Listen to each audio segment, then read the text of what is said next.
Hello everyone, Buck here, back for another One Piece Cruise video. So today I'm going to be taking a look at the new treasure map versus Dragon Momonosuke for the 9th anniversary of One Piece Treasure Cruise. So these teams are extremely fast. We use wave clear on stages 1 and 2. So these are speed teams. We also have very powerful units that we use to make sure that we have the highest damage multipliers possible. So you won't have to worry about that no matter how far you're going in treasure map. These teams don't use any of the new Sanji treasure map batch with the Ifrit Jambe Sanji, but we do use the Yamato and Luffy batch as well as the Odin and Toki. So just keep that in mind as we go forward. But let's start off with the mini boss. This treasure map is quite weird. In the fact that one of the mini bosses is basically like a final boss / intrusion. But we can get into that a bit later on. So starting off with the first mini boss, which is Chopper.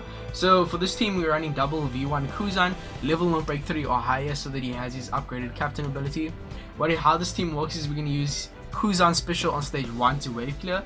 On the second stage we're going to use Kikunojo and Izo. They have a very powerful special to not only wave clear, but also give us a 3-turn 3.5x chain lock, which will last until the final stage. So we can save time by activating them on the second stage and carrying over buffs. And then they're also going to change our bottom row slots into Wano orbs on the second stage, so we're going to also have enough matching orbs for the final stage. So they give us a lot of stuff, a lot of damage to help us in the final stage. Then on the final stage itself, we're going to have to get around 6 turns of threshold. We're also going to have to deal with 5 turns of bind to our crewmates. And how we're going to do this is we're going to use this special of our Reiju, who is not only going to give us a poison conditional attack boost, she's also going to get around 5 of the 6 turns of the threshold.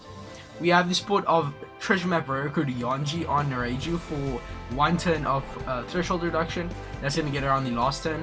Unfortunately, it's not replaceable, meaning this team isn't too accessible, since that is a very limited character as a support. As for Kuma, you literally run any shooter class Kuma in the game, and the reason we're running a Kuma character is so we can have the support of Bonnie, one of the best supports in the game. She's going to get around all 5 turns of the crewmate bind with that 1 support, so very good utility support. And with all that, we can just kill very easily because we have a instant 2x attack and all boost from our Kuzan's captain ability. So we got that instantly as we enter the final stage. We also have the chain lock and the Wano orbs from Kikunojo and Izo. We have a conditional from Reiju, and we could add a support for color affinity like Tal Nami, the inter-rail recruit. We could add her on the pudding. But besides that, I don't think that's necessary because we have a lot of other boosts.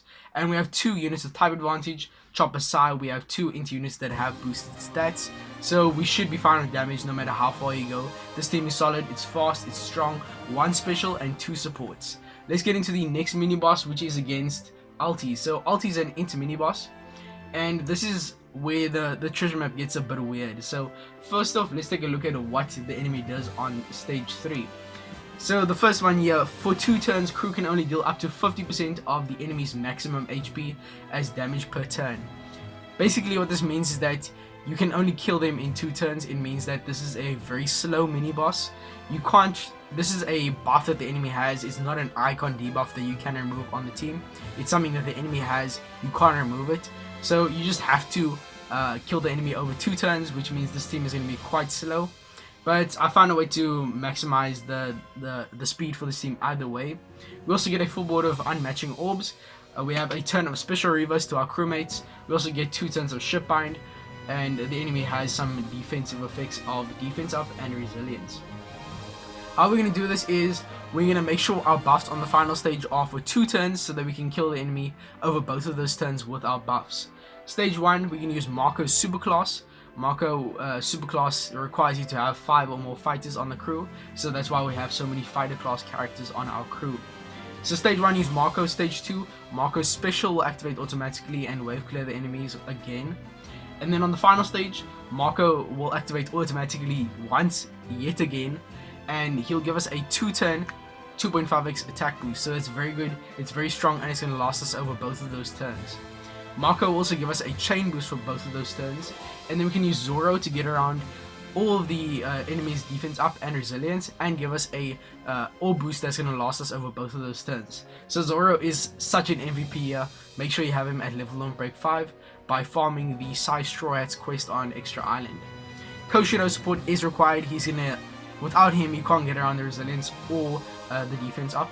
Zoro only gets around 5 of the 8 turns, Koshiro gets around the other 3 turns of the defense up, and also gets around the resilience. So make sure you have Koshiro, that's very important. He's such a key support for this treasure map, in not only this team, but also in the final boss and Intrusion. Then we have Skull and Mikhail. This character is just there for an attack boost. A color affinity boost if you do want to activate them. Not required, you can only use them once your damage gets a bit tight. So it's going to take quite a while for that to happen. And then we have Jumbe there just as a stat stick. And he also has a pretty nice point multiplier for the treasure map. He's a 1.35x booster. And he has a ship bind potential ability, which is why we're running him, to get around the ship bind that we get inflicted with. Sanji is 100% a stat stick. And that's really pretty much it for this team. We don't have a conditional, but we have 4 Psy units with type advantage and that are boosted. So we definitely aren't going to have any issues with damage. So that's going to be it for this team. Let's get into the next mini boss, which is against Jack. So this team, I really enjoy this team. So stage 1, we're going to use the super class of Kinemon and Denjiro. Let me just call them K-Dad. I'm not going to say all 4 of their names. So basically the captain, the legend, K-Dad. So this character is a nice slasher captain. I'm going to use the super class on stage 1 to wave clear the enemy. Then on the second stage, we're going to use Kikunojo and Izo. This time they're unevolved. So this is a very good tip if you are into treasure map. Keep an unevolved copy of Kikunojo and Izo, because as you can see, I already used them in a previous team, but they're really useful on this one as well. So if you want to run them again, you can use a unevolved copy of them if you are in the Grand Line or New World League in treasure map. So make sure you keep an unevolved copy of them. I just pulled an unevolved copy like a few days ago, so very convenient. But they're going to give us a chain lock and Wino orbs once again, and wave clear on the second stage. Then on the final stage, the enemy is going to have a bunch of annoying stuff. Let's take a look at what Jack does. First off, Jack is a strength character, so we're obviously running predominantly quick units. First off, we get 5 turns of crewmate bind that goes down to 2 after sockets, so you can get around it with just a support. Then 6 turns of attack down. Luckily, K-Dad's captain ability is going to completely negate that attack down. Then we get chain coefficient reduction and burn, both of which we can just straight up ignore. The enemy has delay immunity, so we can inflict them with other conditional attack boosts. And then upon defeat, they will revive with a 1.6 million HP, and they'll inflict you with another 5 turns of crewmate bind.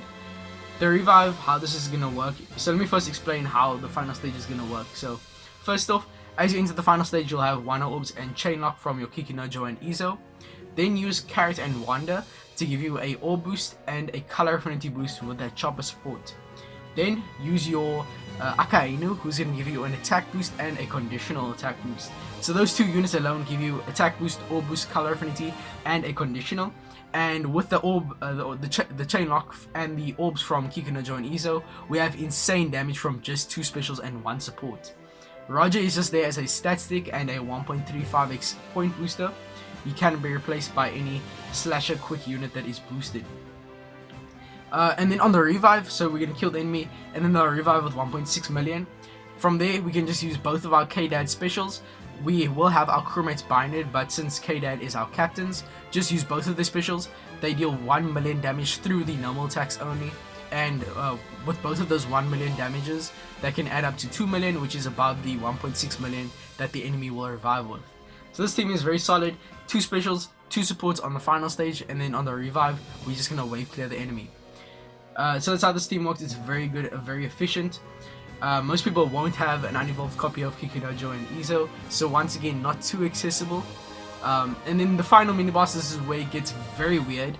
This is the most difficult mini boss we've ever had in treasure map history. It's basically a final boss / intrusion in a mini boss form, so it's very weird. This team here is very strong though, so how this is gonna work is let's first take a look at what the enemy does. So this is very similar to how intrusion or final boss works. Stage 1, the enemy is going to charge your versus effects, super swaps, and also your cooldowns, and then run away. Stage 2, it's not quite confirmed if it's going to be a scaling HP boss on stage 2, or if it's just going to be weak mobs that give you debuffs. I'm not sure how it's going to work. But either way, stage 2 you get attack down, despair, enemies can have a damage reduction and a barrier. So there's a lot to get around here. Luckily, we do have Carrot as our captain, meaning we can just ignore the enemy's damage reduction as well as the combo hit barrier. As for the attack down, we're going to use Cat Viper and Dogstorm 6+ to get around the attack down and give us a attack boost, color affinity, and a conditional attack boost.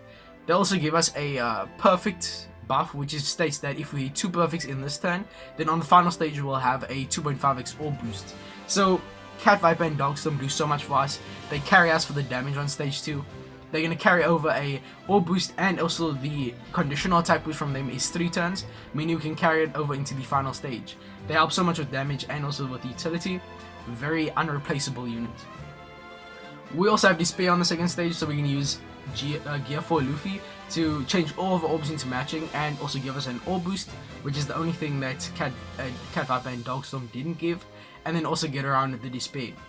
So just use Luffy first, and then your Cat Dog. You'll have an attack boost, orb boost, color affinity, and a conditional, as well as a full board of matching orbs for the second stage. Then on the final stage, we're going to use our Bonnie to get around basically everything in conjunction with those 2 supports of Mihawk and Brule. Once again, not too accessible since those 2 supports are quite limited characters. But Mihawk entirely gets around the enemy's defense up and also the resilience, since he does give us end turn damage and also sets the enemy's defense to 0. Then for the threshold, we can just bypass it with Carrot's captain ability, the paralysis to our top row.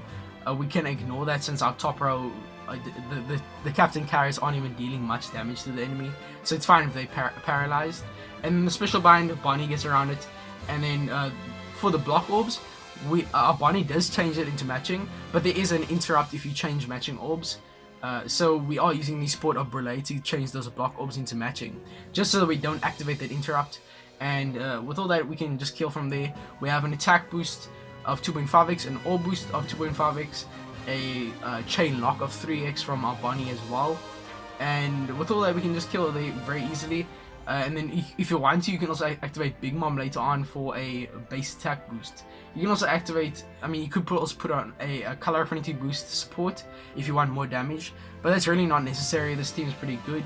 It's kind of weird how, oh yeah, also I forgot to mention that, remember the conditional boost we bought in from stage 2 with our Cat Dog? We can proc that with the support of Mihawk. So Mihawk is a very nice character. So we have very nice damage on the final stage. Really, the only thing we're missing is a color affinity, but as I said before, we can just use a support. So that was a lot to talk about, but yes, the mini bosses are very weird this time around in Treasure Map. Hope you guys can actually use at least one of these teams. As I said before, they're not too accessible. This team has very inaccessible supports. This team here has unevolved Kikunojo and Izo and a limited support character. This team uses Koshido support, and then this team is using a level 0 break Kuzan and that limited support of Yonji. So not too accessible, especially in the support department, but these teams get around it very fast and are very strong. Then the final boss. Okay, let's talk about the final boss and Intrusion. Okay, so Intrusion and final boss, I have 2 sets of teams that I'm going to be showing you for both of the final boss and Intrusion. So I did pulls on part 2 of the anniversary. Take a look at my gem count. I'm not gonna hide it because I'm ashamed. I didn't even get Sanji, bro. So look out for the pull video. That was absolute despair. But either way, we got the new Junbei and Chopper recruits. So I am gonna be using them myself. But I have 2 sets of teams here, and the other set here doesn't use any of the Junbei or Chopper recruits. So if you did pull for the Luffy and Yamato but didn't pull for the Sanji, then I have you. I got you. So for the final boss team, this is the accessible one. Well, accessible one. But this team, how it works is Luffy and Yamato carry so hard here. So let's take a look at what the boss does. So on stage, also obviously running Sanji friend captain for point boost, and also he's very nice for the teammates. So stage 2, we get poisoned and poison orbs, both of which can be removed with a support. If it was just poison slots, we couldn't remove it with a support because that if you don't get an icon debuff, then you aren't going to proc the support. but luckily they actually just hand it to us and give us a icon debuff that we can remove. So we don't have to worry about that poison at all. We can get around it with a support. Then we get our Murderer slots locked, which is cool, I guess.